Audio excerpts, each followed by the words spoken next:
উইন্ডিজের বিপক্ষে আগামীকাল আবারও মাঠে নামছে বাংলাদেশ। যে ম্যাচের শুরুর একাদশে আসতে পারে পরিবর্তন, কন্ডিশন বিবেচনায় সুযোগ পেতে পারেন নাসুম আহমেদ ও তানজিম হাসান সাকিব।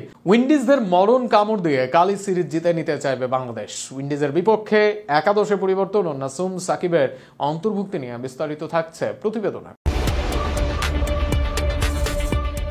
মিরপুরের স্পিন সহায়ক উইকেটে আরও একবার ক্যারিবিয়ানদের ফাঁদে ফেলার পরিকল্পনা টাইগারদের। এবার জিততে পারলেই এক ম্যাচ হাতে রেখে সিরিজ জয় হয়ে যাবে বাংলাদেশের। প্রথম ম্যাচে দাপুটে জয় পেলেও দ্বিতীয় ওয়ানডেতে টাইগারদের সেরা একাদশে আসতে যাচ্ছে পরিবর্তন। মিরপুরের উইকেট বিবেচনায় নতুন করে স্কোয়াডে যুক্ত করা হয়েছে নাসুম আহমেদকে। স্পিন বিভাগ তো বটেই, মুস্তাফিজ তাসকিনদের পেস ইউনিটেও আসতে পারে পরিবর্তন। সিরিজ জয়ের লক্ষ্যে কেমন হচ্ছে টাইগারদের সেরা একাদশ, সেটাই দেখে নেওয়া যাক একে একে।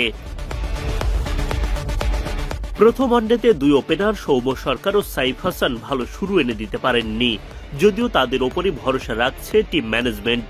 আবারও বাংলাদেশের হয়ে ইনিংস শুরু করতে নামবেন সরকার ও সাইফ। এবার লক্ষ্য কঠিন উইকেটে যেন দলকে ভালো শুরু এনে দিতে পারেন তারা। নাম্বার 3-এ নিয়মিত চ্যালেঞ্জের মুখে পড়ছেন নাজমুল শান্ত। গেল ম্যাচে 63 বল খেলে 32 রান করেন শান্ত।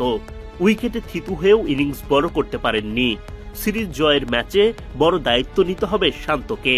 মিডল অর্ডার আগলে রাখবেন তাওহিদ হৃদয় ও অধিনায়ক মেহেদী হাসান মিরাজ।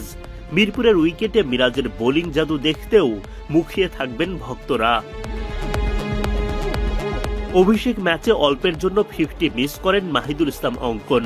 46 রান করা অঙ্কন এবার নিশ্চয়ই আগের ম্যাচের আক্ষেপ ঘোচাতে চাইবেন। তার একাদশে থাকা নিশ্চিত। উইকেট কিপিং গ্লাভস থাকবে নুরুল হাসান সোহানের হাতে, সঙ্গে ব্যাটিংয়ের দলকে সেরাটা দিতে হবে তাকে।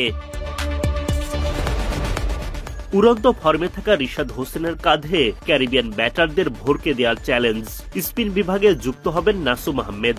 টিম ম্যানেজমেন্ট যদি দুই পেসার নিয়ে একাদশ সাজাতে চায়, তাহলে কাটা পড়বে তানভীর ইসলামের নাম। মিরপুরের রাজা মুস্তাফিজুর রহমান নেতৃত্ব দেবেন পেস ইউনিটকে। বিশ্রামে পাঠানো হতে পারে তাসকিন আহমেদকে। সেক্ষেত্রে দ্বিতীয় পেসারের জায়গা নেবেন তানজিম সাকিব। বোলিং সহায়ক উইকেটে সাকিব রিশাদদের ব্যাটিং সামর্থ্য দলকে যোগাবে বাড়তি ভরসা। মঙ্গলবার মিরপুরে বেলা 1:30টায় ওয়েস্ট ইন্ডিজের বিপক্ষে দ্বিতীয় ওয়ানডেতে মাঠে নামবে বাংলাদেশ।